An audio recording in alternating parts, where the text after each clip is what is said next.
hop. Arrête-toi. Pose ce que tu fais. Si tu es tombé sur cette vidéo aujourd'hui, ce n'est pas un hasard. Ce n'est jamais un hasard. Aujourd'hui, on parle du piège le plus invisible et le plus douloureux de la reconstruction. Le piège de l'héritage toxique. Pourquoi tu risques de reproduire la violence que tu as tant combattue? Donne-moi 10 minutes. Pas pour me regarder parler. Pour libérer ton territoire. Assieds-toi. On commence. Pour ceux qui me découvrent, je suis l'Impériale. Et à travers Maison 27 Luxury, nous accompagnons des entreprises, des marques, des dirigeants, des artistes, des auteurs, des créateurs et des porteurs de projets qui veulent développer leur présence en Europe, renforcer leur visibilité et s'appuyer sur une représentation de confiance pour s'ancrer durablement sur le marché européen. Nous construisons, oui, nous représentons et nous transmettons. Mais ici, je ne suis pas venue te parler business. Je suis venue te parler de la reconstruction. Parce que derrière chaque personne qui se relève, il y a souvent une histoire que personne n'a vue. Et c'est à cette personne que je parle, à ce que j'appelle les survivants. Tu as survécu à l'oppression d'un parent, à la cruauté d'un employeur, à la froideur d'un partenaire ou au piège d'une marâtre. Tu as traversé l'enfer pour sortir de tes ruines et rebâtir ton royaume, souvent sans que personne ne te tende la main. Mais regarde tes mains aujourd'hui. Regarde comment tu agis avec ceux qui dépendent de toi, avec ceux qui travaillent pour toi, avec tes enfants, avec ceux qui t'aiment. Sans t'en rendre compte, es-tu en train de leur imposer les mêmes chaînes que tu as portées? Parce qu'on a souffert, on développe parfois une fierté mal placée. On se dit, j'en ai bavé pour réussir. J'ai traversé la tempête dans le silence. Alors c'est normal que les autres en bavent aussi pour mériter leur place. C'est le syndrome de la marâtre qui reproduit sur sa belle-fille ce qu'elle a elle-même subi jadis. C'est le manager qui tyrannise ses équipes sous prétexte que son propre mentor l'a brisé pour le former. Tu crois que cette dureté est une preuve de justice? En réalité, ce n'est que la preuve que la blessure est encore grande ouverte. Tu es simplement en train de distribuer autour de toi la même fausse monnaie avec laquelle on t'a payé. Il y a aussi l'héritage toxique de ceux qui ont survécu à l'exil. Ceux qui sont arrivés sans rien, qui ont dormi dans des tunnels, qui ont connu le froid, la faim, l'humiliation, qui ont traversé des années de galère sans que personne ne leur tende la main et qui aujourd'hui refusent de tendre la leur parce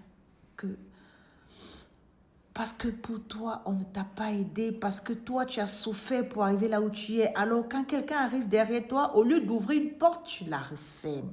Tu lui en veux presque. Tu lui en veux de ne pas avoir traversé ce que toi, tu as traversé. De ne pas avoir connu le désert, de ne pas avoir affronté la mer, de ne pas avoir dormi dehors, de ne pas avoir sué sang et eau pour arriver sur cette terre. Et quelque chose en toi se révolte parce que lui, son chemin te semble plus facile. Mais qui t'a dit que son chemin était facile? Tu ne connais pas ses ruines à lui. Tu ne connais pas ce qu'il a dû traverser en silence. Ce n'est pas parce qu'il n'a pas vécu tes souffrances qu'il n'aura pas les siennes. Chacun a son propre désert à traverser. Chacun a sa propre mer à affronter. Ne sois pas celui qui lui impose les tiens avant l'heure. Ne sois pas ce bourreau qui dit « souffre d'abord comme j'ai souffert et après seulement tu mériteras ta place ». Ta souffrance passée n'est pas une condition d'entrée pour les autres. C'est une raison de construire des ponts, pas des murs. Et puis, il y a ce que le système a détruit. Pas un individu, pas un parent, pas un employeur, le système lui-même. Ses codes, ses règles, ses portes fermées.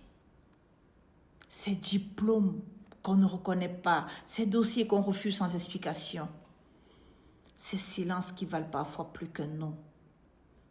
Pendant des années, tu t'es battu pour y entrer, pour être reconnu, pour prouver que tu avais ta place, pour exister. Et le jour où le système t'a enfin laissé entrer, tu as cru avoir gagné. Mais pose-toi une question, mon ami, qui est réellement entré? Toi ou la version de toi que le système a fabriquée.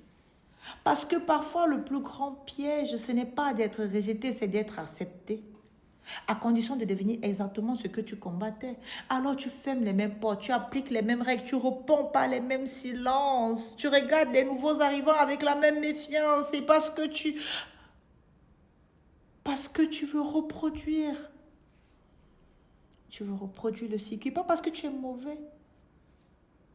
Parce que c'est devenu normal, parce que tu as fini par croire que pour appartenir au système, il fallait lui ressembler. Et sans même t'en rendre compte, tu transmets aujourd'hui ce qui t'a détruit hier. Et vous savez, le plus tragique dans cette histoire, c'est l'hommage secret que tu rends à ton oppresseur. En devenant froid, impitoyable ou injuste à ton tour, ton cerveau crie secrètement vers ton passé. Regarde ce que je suis devenu. Es-tu enfin fier de moi, maître? Tu as cru détrôner ton bourreau en lui échappant. Mais en lui ressemblant, tu viens de le couronner une seconde fois dans ton propre royaume. Le jour où tu fais subir aux autres ce qui t'a brisé, tu ne t'es pas reconstruit, tu t'es juste déguisé en ton propre bourreau. La vraie puissance, c'est la force d'absorber le poison du passé et le transformer en or pur pour l'avenir. Ta plus belle victoire, c'est de regarder ce poison te déclarer. Ça s'arrête avec toi, ça s'arrête avec moi. Je refuse de devenir le bourreau de quelqu'un d'autre pour réparer mon passé. Oui, ça s'arrête aujourd'hui, pas demain, aujourd'hui. Ce besoin de prouver ta valeur en devenant Dieu, il s'arrête aujourd'hui. Ce besoin, ce réflexe de répéter sur les autres les injustices que tu as subies, il s'arrête aujourd'hui. Cette croyance que la souffrance est un droit d'entrée, elle s'arrête aujourd'hui. Et cette tendance à devenir le système qui t'a détruit, elle s'arrête aujourd'hui, maintenant, pas demain, aujourd'hui. Tu brises définitivement le cycle de l'héritage toxique. J'aimerais t'inviter à poursuivre cette reconstruction avec moi. Le carnet de la reconstruction. Il est né d'une conviction simple. Derrière chaque chute peut commencer un nouveau royaume. Ce n'est pas un livre que tu lis, c'est un livre que tu traverses et peut-être un livre qui te traversera lui aussi. Le rendez-vous est fixé déjà. Soyez prêts. Qui sont mes survivants? Mes survivants, ce ne sont pas ceux qui n'ont jamais été abîmés par le système ou par la vie. Ce sont ceux qui refusent de laisser quelqu'un d'autre gouverner leur territoire intérieur et qui refusent surtout de devenir des tyrans demain. Ce sont ceux qui décident de guérir pour leur descendance, pour que leur descendance n'ait pas à souffrir de leurs blessures non réglées. Tu n'es pas ce qu'on t'a fait croire. Tu es encore là. Les ruines ne racontent jamais la fin de ton histoire. Elles racontent seulement l'endroit où commence ta reconstruction. Je suis l'impériale. Celle qui transforme les ruines en royaume. Et ici, le micro appartient aux survivants. Prends soin de toi. Personne ne le fera à ta place. Personne. Lève-toi et va bâtir ton royaume. À demain pour nos 10 minutes